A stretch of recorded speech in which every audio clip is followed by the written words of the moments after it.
السلام عليكم ورحمة الله وبركاته. بسم الله الرحمن الرحيم. الحمد لله رب العالمين كما ينبغي لجلال وجهه وعظيم سلطانه. الحمد لله عدد خلقه ورضا نفسه وزنة عرشه ومداد كلماته. اللهم صل وسلم وبارك على عبدك ونورك إمام المتقين سيد المرسلين سندنا شفيعنا مولانا إمام المتقين محمد النبي الأمي الأمين وعلى آله وأصحابه وأنصاره وأتباعه أجمعين. لا أسألكم عليه أجرا إن أجري إلا على رب العالمين. اللهم وفقني لبيان ما يحتاج الحاضرون إليه وما يصلح أحوالهم. إلهي أنت مقصودنا ورضاك مطلوبنا، فأعطنا كلنا محبتك ومعرفتك. بيك الله تبارك وتعالى طاعات إبادة لنذي صالح أمل لنذي öz haqqınızda içeriğinizin hakkında beyleki musulman doğulluğunuzun hakkında ediyen hayır dualarınızı lütfu keremi bile kabul edip de aziz vatanımı iman, emniyet, amanlıkta olup ağlı birlik yürüyüp, mehabbet yürüyüp dininiz, dünyanız abatlıktan beyk Allah ayırmasın inşallah. Bu gecede de Allah köklediğinden gözümüzün nuri, başımızın tacı, rahmetul lil alemin Muhammed Mustafa aleyhissalatu vesselam'ın şirin dirman yaşayışından kısaca Peygamberimizin ve dirman şagirdlerinin birinin gururlarını hizmetine de getirir. Peygamberimizin yaşayışında sebit bulan gururlardan deslabında bir mukaddeme koyup izinden bir camiamız ilunumuzda ders olacak gururunu inşallah hizmetine de getirir. İmanlı mümin Müslüman da olur. Ulemalar, çın hak mürşitler insanları Allah'ın aşkına, insanları din ve Allah'ın mehabbetine durmaya mert bulan büyük ulemalar bir derman kefay diyorlar. Aydiyen kepleri şey. İllem teşgal nefseke, illem tuşgil nefseke, şagaletke. Ey adam, ey insan, eğer öz nefsini, eğer içindeki keplep duran nefsini, uş özünü, ya dünyana, halal dünyana, ya ahiretine bir peydalı, bir befitli zadı güymemesen, nefsin seni bidirip yere güymer diptir. Ey adam, eğer şu nefsini, özünü, ya dünyana, halal dünyana, ya ahiretine peydası olacak zadı güymemesen, nefs seni bidirip zadı, bidirip yana seni güymer diptirler. Adam erti turanını ya akşam yatacak bolununu ya bağlarını ya gezip berken özünü halallarda dünyasını peyda, ahiretini peyda değilmese ya filmlerin önüne oturur ya bağlarda yalandan vaktini geçirir. Ne kadar Türkmen gelin kıyıları var, ömrünü yalandan bağırlarda aylap geçirýärler. Näme özlerini ya dünýelerini halal dünýelerini peýda ya ahiretimi peýda diýip ödüni güýmemenseň şolun nefsi olary güýmep aylap tırkak geçirýär. Nefsi bidereklerdi ömürlerini geçirýär. Ya filmlerin öwünde hatta bir neçeleri nämerçeň bilmäni hamana mahwarasy bar ya ödünün desta videosi CD-silady bar da o hatta nämerçeň bilmän wagtyny güýmejek bolup ödüni halal gadyda güýmemenseň hem saýylaryň näki gyz ya gelin ya ogluny gel film gözäýli näme diýilip şejerek ödüni harama gaşy geçirmege sebep bolýar. Ya bağırlarda, ya filmlerde, ya mobilin güýmemelerini internete girip, fakircik wagtyny geçirip, soňra bir ýagdaýa girýär, gijeler daňat ýança şoň başynda bolup, nagat gyzlar, nagat gelin, nagat erkoglançyklar, gülýana hakylly, edepli, hayali, perişte ýanak bolup ýaşamalardan oňa ýuwaş-ýuwaş şoň içine bükülli girişip daňatanda ýatýa, öýlerle turýa, oňa şu bername bilen ömrüni geçirip barýarda. Ajip giňrat, ejemaat, bir ilm zamanında gaýgysyz aýdy bermeli urlun haşyla. Şu bernama girýän adamdy giňrat, gelin bolsa ärinin gözünden gaçýa, erkek bolsa heleyinin gözünden gaçýa, ine ata ogul gyr ýuwaş-ýuwaş şol adamdan hanawady bilar bolýardy. O şol adamın öýrüdi hanawadasynyň içerisinden bilar bolýar. Ajibe bir bereketçilik getirýärdi. Ýalanyň güýmentesi deska. Türkmen şu adyny bir bereketçilik diýip aýdýar. Şu hanawada saçagyň başynda otursalar da ýüreginiň içiniň ýigrinji da şu biri-birine. Şonu edýän şu elindäki güýmenýär bir bereketçiligi da. Aleyke nefseke. Özüne gaýym bol. Özüňi halal ýaňa güýmemeseň seni nefs biderek ýerde ömrüň geçirtýärdi. Ine geleyliň bugürüň bir mukaddamady Peygamberimizin ýaşaýyşlaryna. Yani näme? Yani bir jowan oglulary ulkan bir sorag we işi sahabalyň ömürlerine bereketlimiş. Azajyk wagtda ulkan işler bitiripdirler. Şolun muvaffaq bolan remzi näme?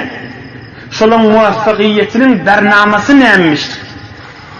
İnşallah Peygamberimizin 62-nji mübarek ýaşyna bolan wakany hyzmatyny da ýetirip ýygynyň anmaly dersi ýanky mukaddama köpler hyzmatyny da ýetiren bir kim ilmini derman bolupdy inşallah. Peygamberimizin mübarek ömrüniň ahyrlary.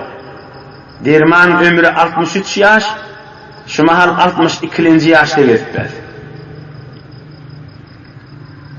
وقدم سرد ابن عبد الله في 17 رجلا من قومه وافدا على رسول الله صلى الله عليه وسلم. 62-nji Peygamberimizin derman ýaşaýyşyna Yemen tarapdan Surad ibn Abdillah diýen bir adam 15-16 nefer bolup owasynyň adamsyndan Peygamberimizin mübarek mahzerine, mübarek huzuruna giripdirler. فنزلوا على فروة بن عمرو فحياهم وأكرمهم. Gelip Medine-i Münevvere'de konup-durlar. Ohum sahabadan birinin öýünde 10 gün mihman bolupdurlar. Indi bu 10 gün kulli Peygamberimiz aleyhissalatu vesselam'a sataşıpdırlar, bu kulli bername bir 10 gün kulli şoň öýünde bolupdurlar. Sile gidipdir, mihmanlaryny taklapdyr. Hazreti Surad ibn Abdullah boljak ýuwaş-ýuwaş. Peygamberimizin ahirki ömrüni emme bu adamı iman nesip edip ashab-ı kiramın biri boljak.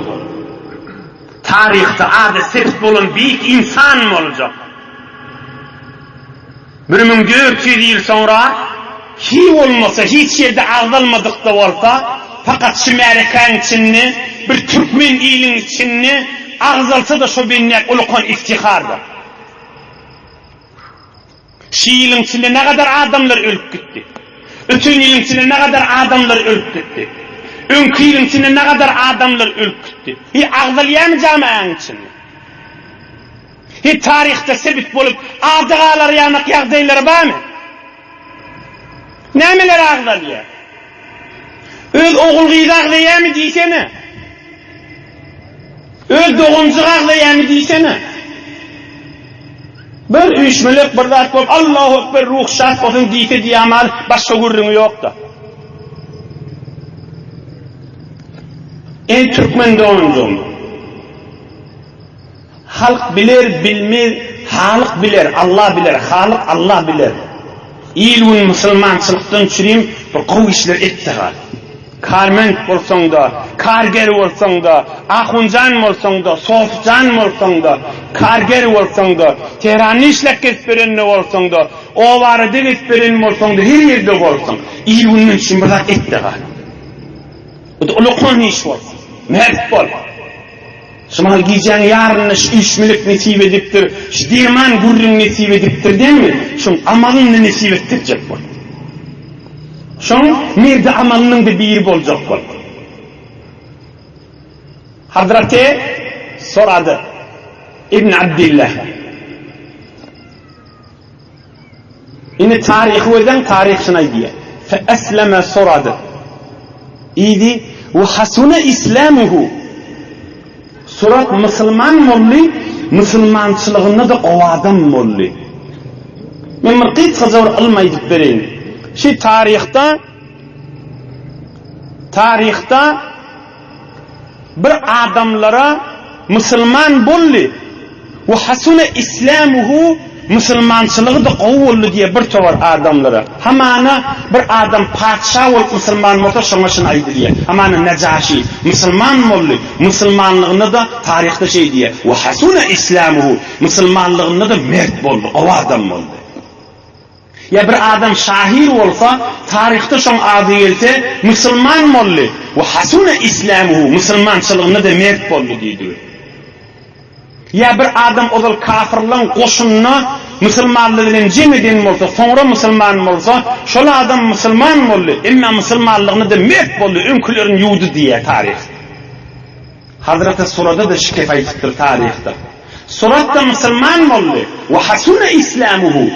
Mana näme diýip tarih beýdiýär diýsene, bar peygamberimizin 62-nji ýaşynda huwa mimmen ta'akhkhara islamuhu.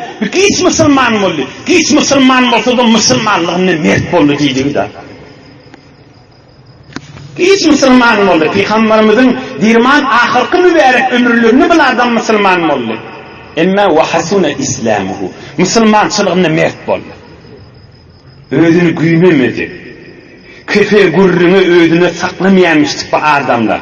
İnşallah işte Allah kupleti yerine getirip mi dersin aydarın inşallah. Kadırın bilin dirman gurrunlardır bular.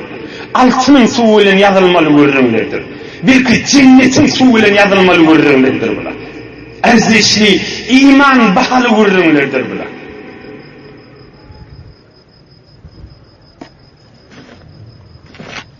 فأمره رسول الله صلى الله عليه وسلم على من أسلم من قومه.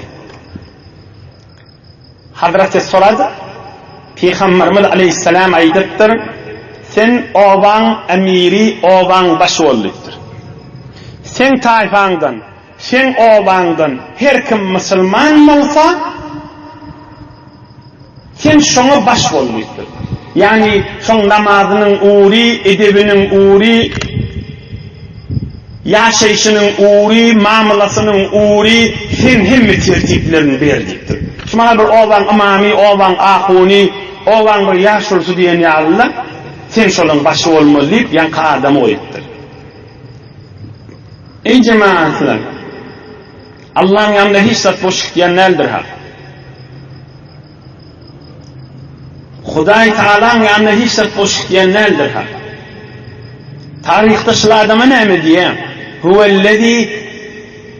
Huvellezî sa'a fi te'nîs men nefera minhum ve şerade febayahu alel islam. Velek. Şu suradın edeni işini aytýar da, şu bir adamdy diye. Her kim dininden sawysa, şoň ýanyna barıp, näme kimçilik gördüň dininden nip, şoň ýanyna barıp, dini we diniň mahasyny, diniň gowgatlaryny düşündirip, şoň ýene elinden tutturup, peýgamberimize iý berip, beýet etdirip, gol berdirip musulman ederdi diye. Berekallah. Huvellezî sa'a fi te'nîsi men neferen minhum ve şerade. Ürküp korkup kaçıp giden adamları yumuşaktan fırsatda yancağına varıp Müslümançılığı öğreniştirirdi diyor. Adam bir Müslümançılığı işe kalmak kavgattır. Hizmet kavgattır. Ünlü gurruna uyumenip falan ahun bey diye o grup bey diyenmiştik, o fırka beylemiştik, falan bey diyenmiştik, mahvarede şey diye aymeler birdat edecekke gurruna uyumenme. Elden gelse yetimin gözünü severim. Elinden gelse kömeğine. Elinden gelse garibin kurbanlığına ver. Eydi pulzal ver kaptanlar. Bakayım oba aylanıp kesip vermesin. Doğuncağın akıyım, oba karağın akıyım. Hem sayağın akıyım, iyunun içinin akıyım. Müslüman çıktın birdat etti kal. Hücrene gerek yağdayı var, mollana gerek yağdayı var. Yok başa uğrayıp kayıp günmami. Müslümançılığı birdat etti kal. Dilin menen etti kal, el ayağın menen etti kal, pulun menen etti kal, Allah kuvatın menen, hizmetin içinde var. Gurrunu uymenmene vakt yok. Müslümanlar ağzal etmene vakt yok bu mahal. Fırsatı değil o. Elinden bir laf gelecek bolsak Müslümanlara hizmet etmeli şu mahal. Miri saklap veren fakirler var. Kıyırlarını saklap veren adamlar var.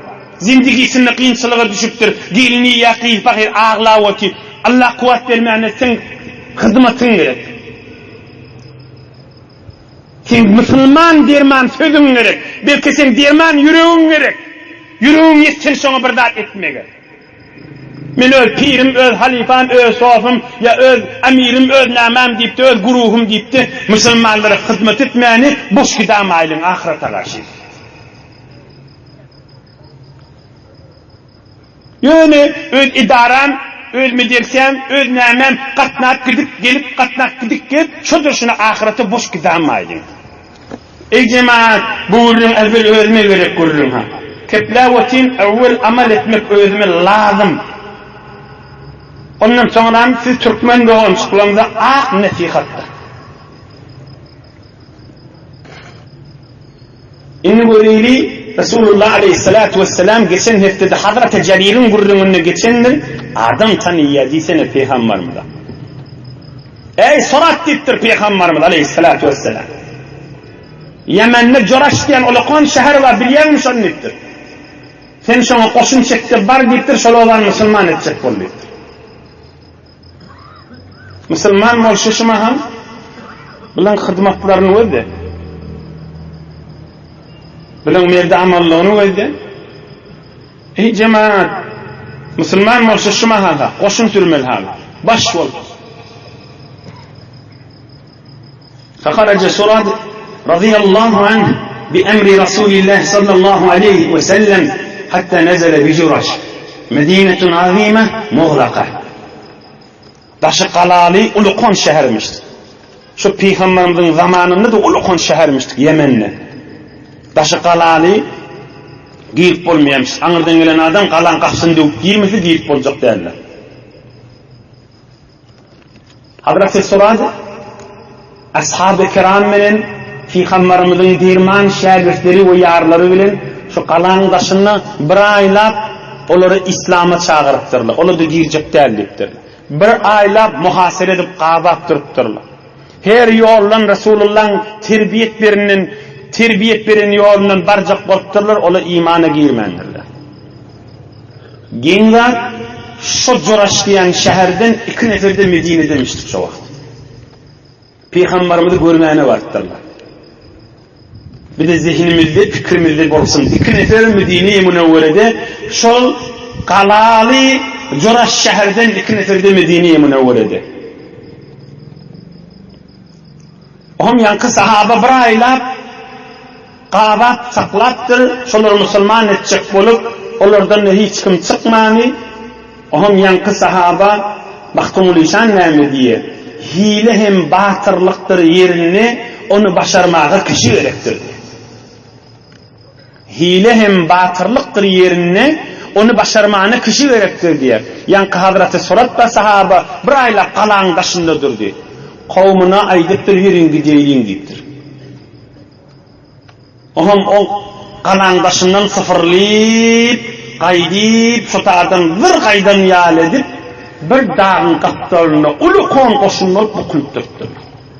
Megerde olsa şu kalan adamlar biz iyimizden kavur bir kaçıp bariyatmı kadir. Bizim açlıktan, susuzluktan, kazamız, naharımız, iyimiz tökülünüp iyimize bariyatmı kadir gelir. Gelse de kavap dittir, ceng meydanı talaylayım dittir.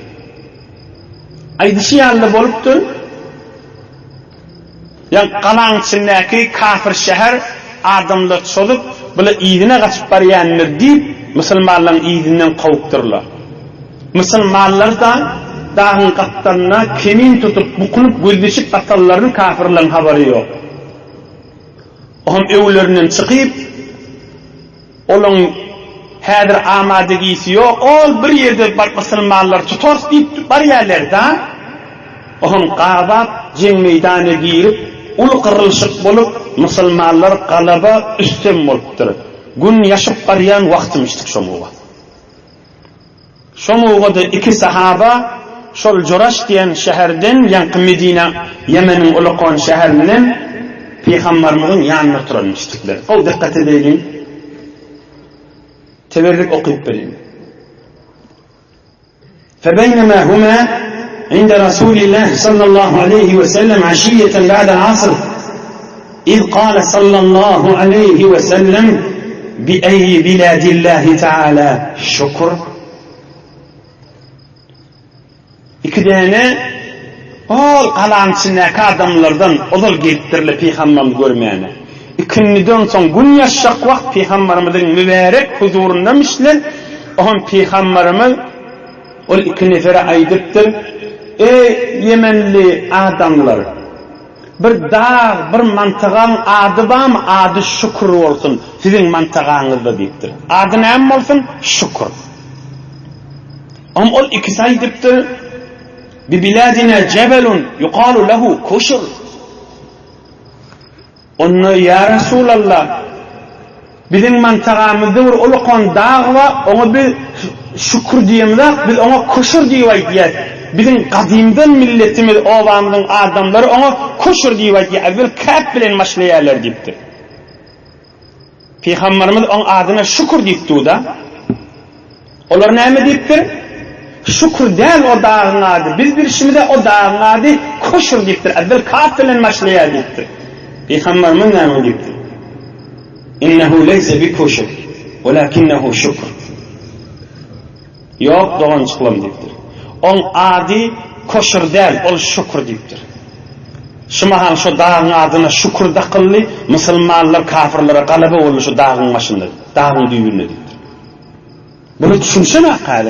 Ol Müslümanlar, şolan kavmi bilen şu taada kırılışanların bilen hatta Allah Muhammed Peygamber Aleyhisselam'ın kursağına koyuptur, Resulullah Aleyhisselam görüttürün yana haber verdi da.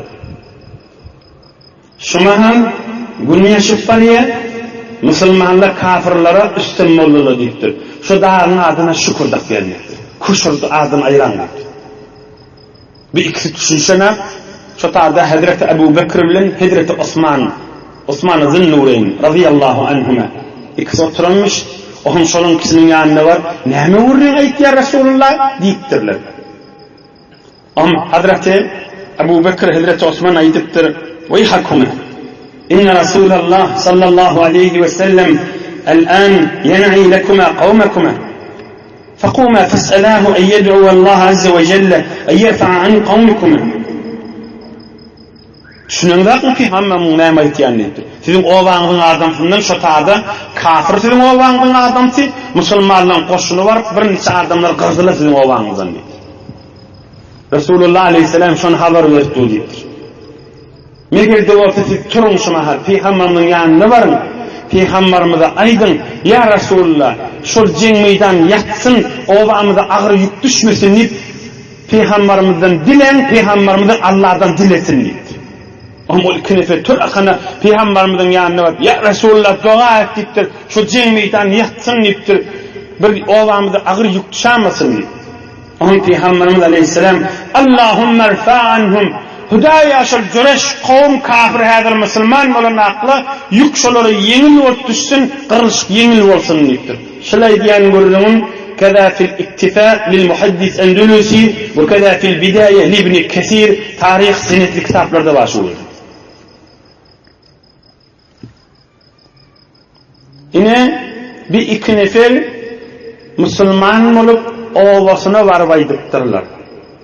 Ovası da Müslümanlı bilen Vurşan şehirde. Ohum ovasına varvaydıktırlar fil yevmillezi kâle fî Resulullah sallallahu aleyhi ve sellem وفي الساعة التي ذكر صلى الله عليه وسلم Palanın hamanı düşemmevun gün yaşık bariyadi 2 hafta münden olul şunu Peygamberimiz haber verdi bir adam yortup gelip haber verip bilecekler telefon yok mobil yok o zamanlar Allah kursağına kuymalı oliye onu biz şu muğulcen meydanladık biz basıllık deyiptirli ovalarının adamlar فخرج وفد جرش حتى قدموا رسول الله صلى الله عليه وسلم فأسلموا وحسن إسلامهم بركة الله ovasının adamları üşüp uluqan adamlar gelip Peygamberimizin mübarek mehzerini kollaşıp Müslüman olup şu ova şudur şu Müslüman Müslüman bolupdurlar tarihte näme diye ve hasuna islamuhum Müslümançılıkta qaim durdular. Yani hatta Peygamberimiz dünyadan geçenden sonra kafirliğe öwürlüp barmadılar deydik de. Müslümançılıkta mıdam qaim durdular deydik. Hakkı etmediler deydik. Müslümançılıkta mahkam durdular deydik.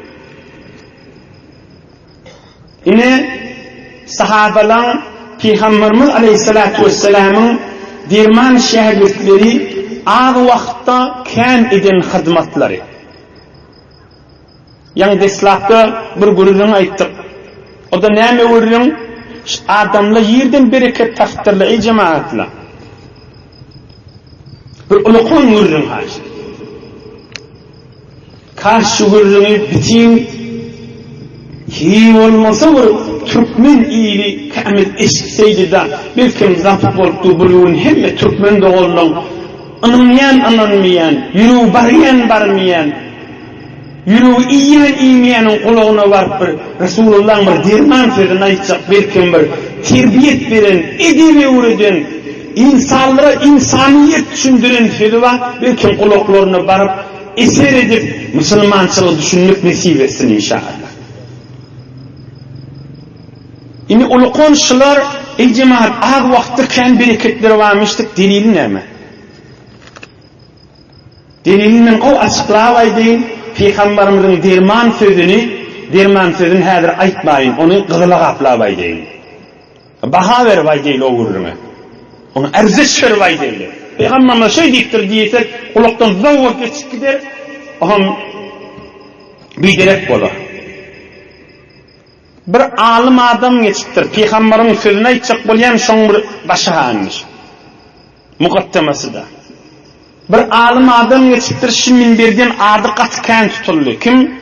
İmam Ebu Davud. Rawahu Ebu Davud. Zol agdalyanlar. Ama mağdam mezhep başımızdan 50 yıl sonra dünyaya gelen adam. Mezhep başımız Ebu Hanife'den 50 yıl sonra dünyaya gelen adam. İmam Ebu Davud. Mekke'ye varıp Mekke'nin alimlerinden Peygamberimizden her kim bir zat bilýän bolsa ona yazıptır ya tutuptır. Demeşk'e varıptır. Halep'e varıptır. Mesir'e varıptır. Afganistan'ın Herat'ına varıptır.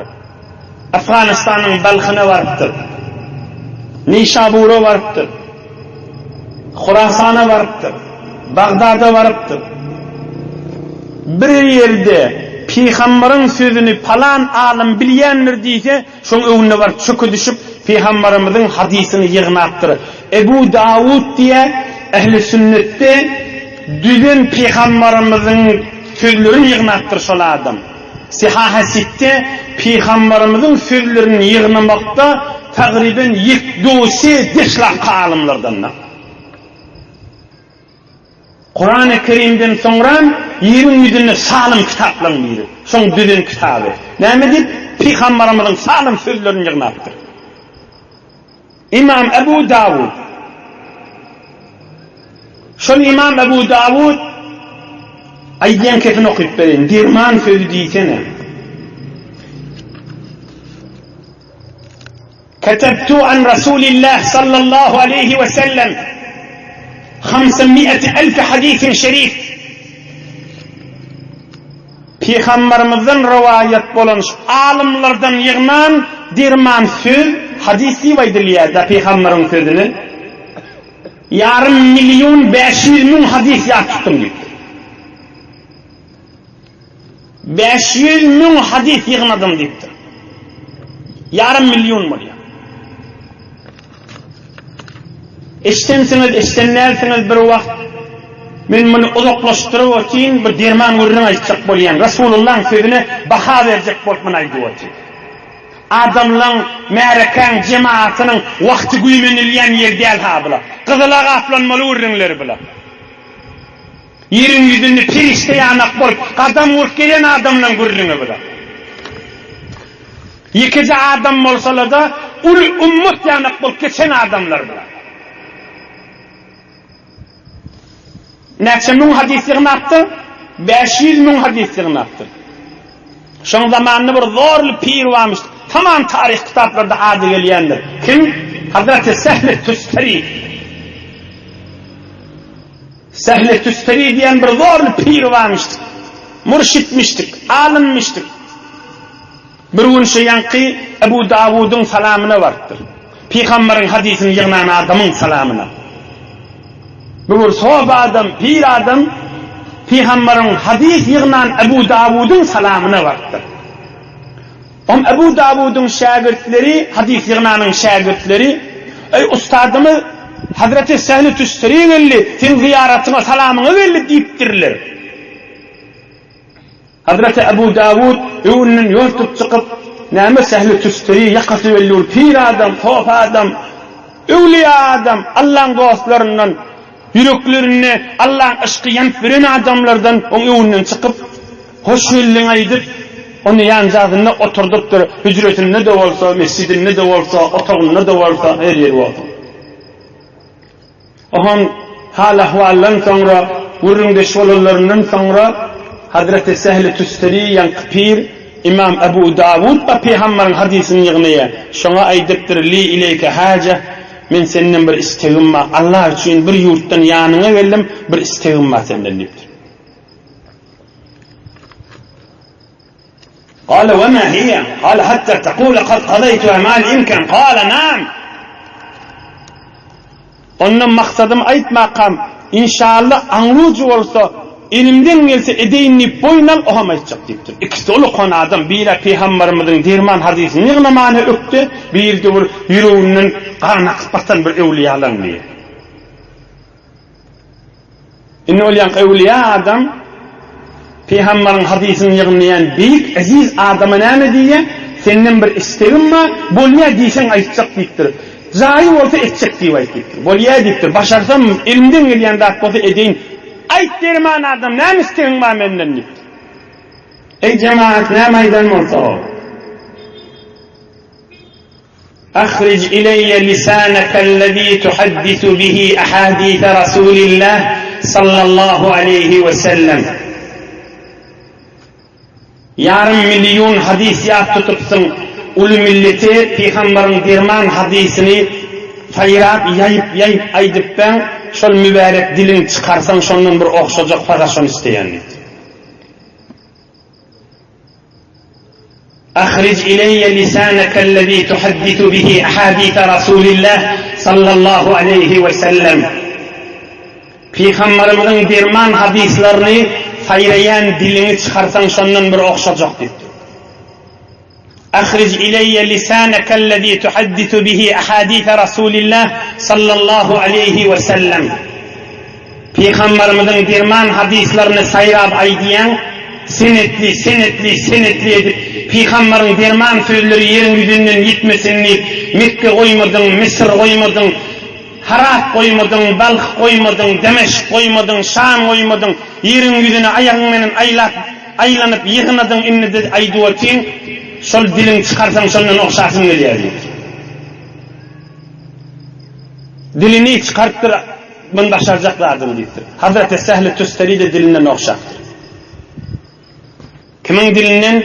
Derman Hazreti İmam Ebu Davud'un dilinden. Ine geleyliğin Ebu Davud'un gurrunu ki Peygamberin hadisinin kızıla atlap hizmetine yetirip otur. Şol İmam Ebu Davud aydiye dilinin okşalan yarım milyon hadisiyat tutan men Peygamberin sözünden yarım milyon yat tuttum. Şondan bir kitap yığnadım 5000 hadise qolay. 500.000 hadisdan neçe yığnaptır? 5000'ünü saylaptır kenara. 500.000 hadisdan neçe hadis? Yönü 5000'ünü kenara saylap, şonu Sunan Ebu Davud edip camiye tabil verdim deyiptir. 500.000'den 5.000'ün sayladım deyiptir. Ey Müslümanlar deyiptir yank Ebu Davud. Şu 5.000 hadisin içinde 4 hadis var.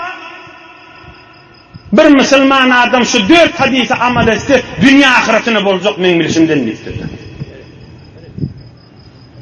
5.000 hadisten 5.000 hadis yığnadım deyiptir. 5.000 hadisten de Peygamberin sözünden bir 4 mübarek Peygamberin sözü var. Biz de şigici fark birini aytacaklar. Asıl bilik gerek yerimiz şigici şun biri. Ve yekfil insana li dinihi arba'atu ahadis. Ay bir adam şu 4'sünü bilip amel etse bolacak deyiptir da. Vazlanayın niyse, adam olayın niyse, aklı işaret kafi deyiptir. 3 hadis dursun yerine derman Resulullah'ın söylediğini bile gerek bir şayet. Haysi hadis? Bir hadisi ki sahabaların ömürlerini bereketletmeye sebep olan hadis. Senin ömrün bereketli olsun, niyem olsun şu hadisi kulak as. Minne Allah'ın söyün bendisi olacak. Sahabalar yalı olmasam da eğer kadamın ne geçsen, eğer tek bolarsan niyemaktın oluysan, kova adamla kadammasan yerine gideyim deyip şöyle yalı olur niyecek bolsan kulak as. Eğer kadamın ne geçsen, eğer tek bolarsan niye? Eğer yanına geçsen, eğer tek bolarsan kulaktan maktun oluysanın derman sözü. Peygamberin sözünü baha verip aytacak boluvatın kadrin bilin ey cemaatler. Peygamberimizin derman sözü şimdi. Min husni islamil mar'i terkuhu ma la ya'nih. Hadisun sahih. Min husni islamil mar'i terkuhu ma la ya'nih. Min husni islamil mar'i terkuhu ma la ya'nih. Bir adamın Müslüman adamdığının alameti dünyasını gerekmeyecekler, halal dünyasını. Halal dünyasını gerekmeyecekler, o ahiretini gerekmeyecekler de güymenmezliktir. Çin Müslüman adam bir işin maşınıdır, ya halal dünyama olsun, ya ahiretime olsun deyip güymenip duranlar deyiptir. Gerekmeyeceklerden maşında ömrünü geçiriyen nedir deyiptir.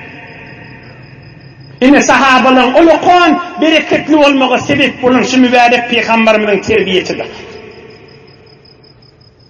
Bir 3 milyon içinde şiş mahal sen mahal oçingda. Şiş mahal ahiretimi dünyamı peyda olsun deyip oçing. Hemen bir adam vakti olup da zır keyfine şu meclise şu mahal gelmedi. Ne uyument durandır hemen.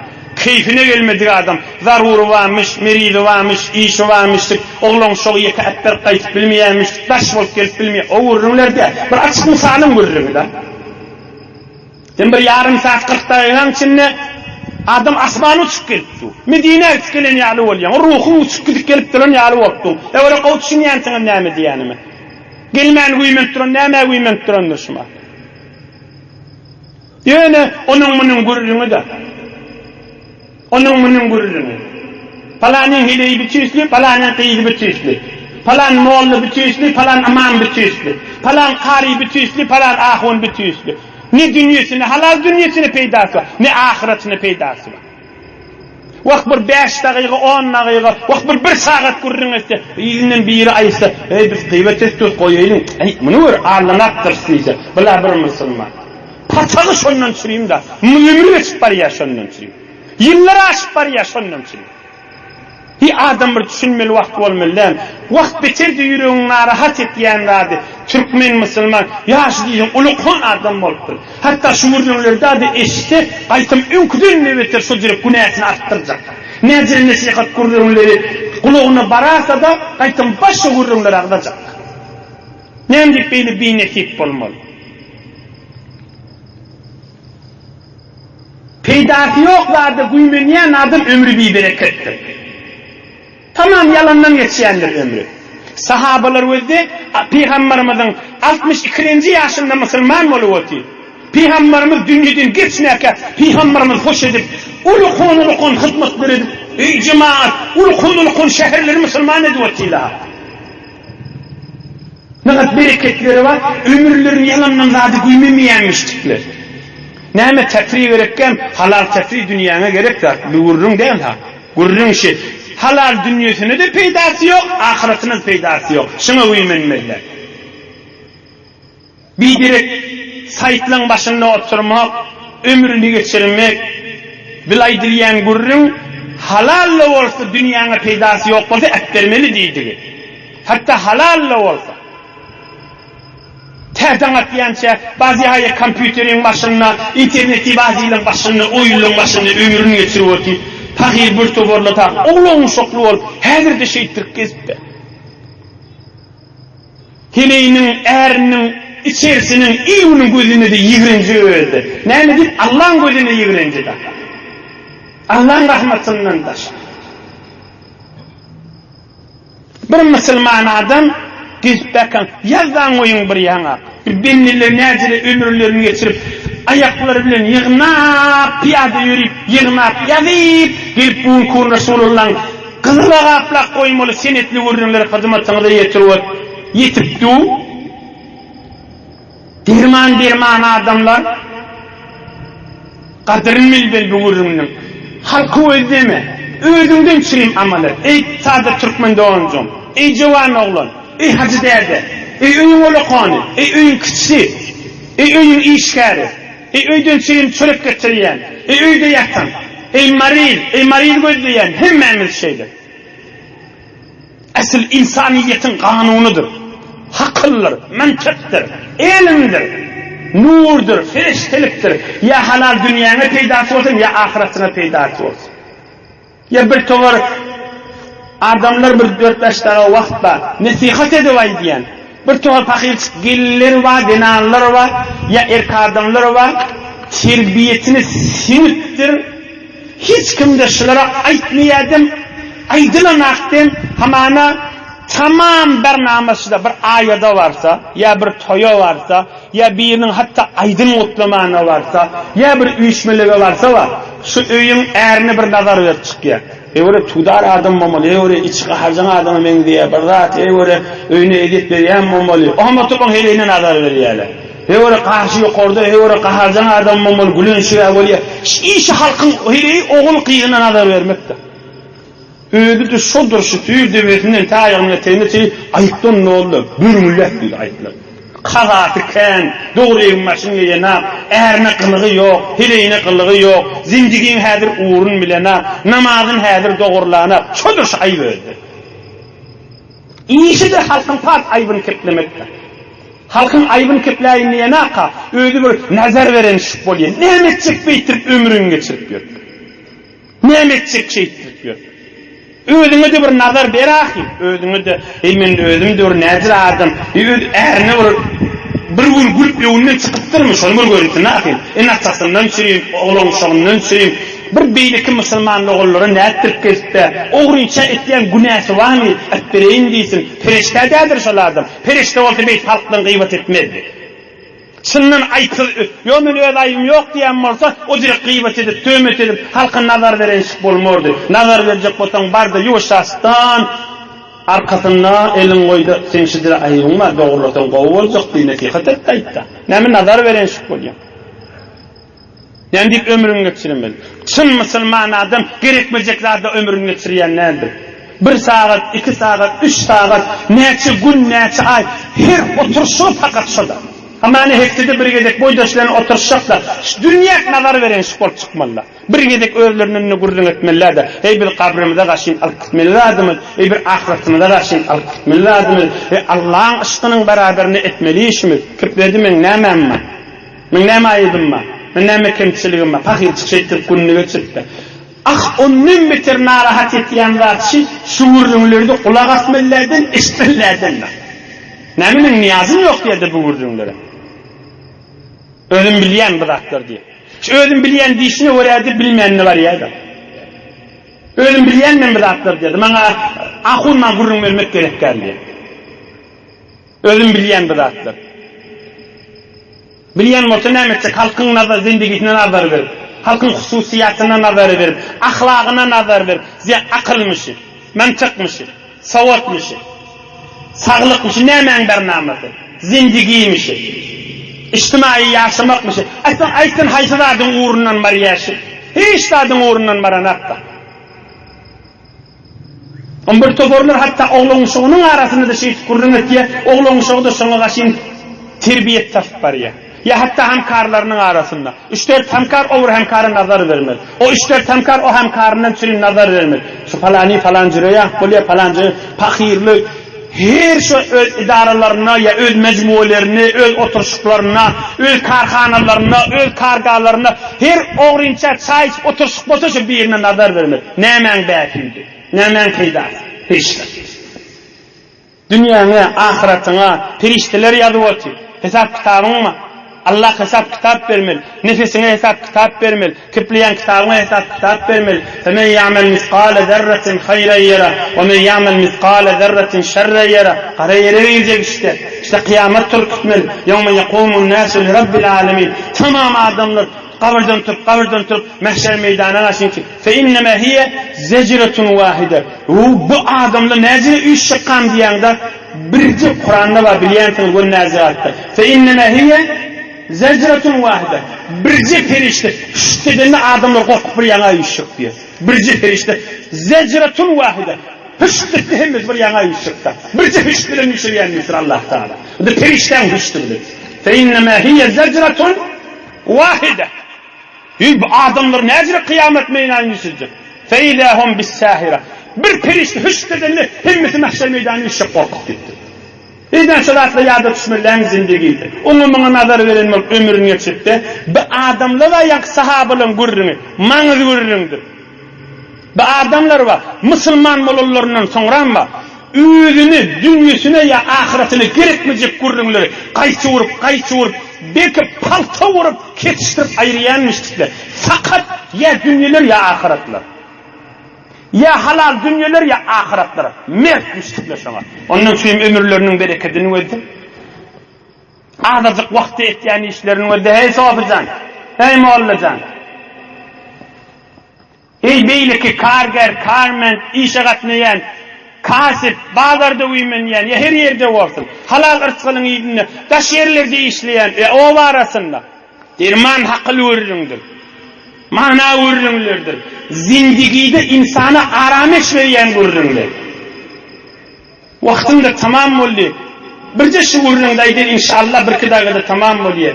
Şu bigadir halkyň zindigisini giýişmek bir torhany badlar giýipdir. Men birje ýerde bererine diýin, mahul düşümli bolsun. Bir qyýda olanjyklar we kiçik qyýda olanjyklar.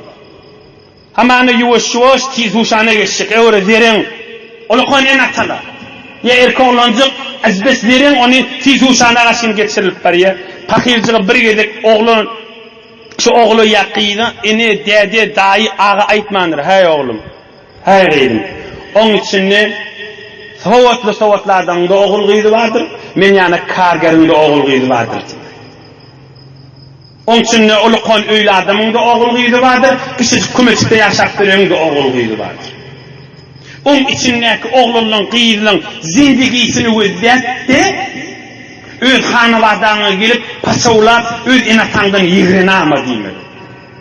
Müslüman çıktı bulmalı demiş. Ne kadar oğlun çıklı var, gıyırlı var. Hamanı ya şehre götür, ya şehrin içinde görüye. Hamanı her türlü oğlun gıyır. Havayla şuna ağzını ökülecek buluye. Sonra da şolun hanıvardasının ağzını ökülecek buluye. Hamanı bir ulu kan adamın da oğlu gıyır. Bada içinde şunda ağzını ökülecek buluye.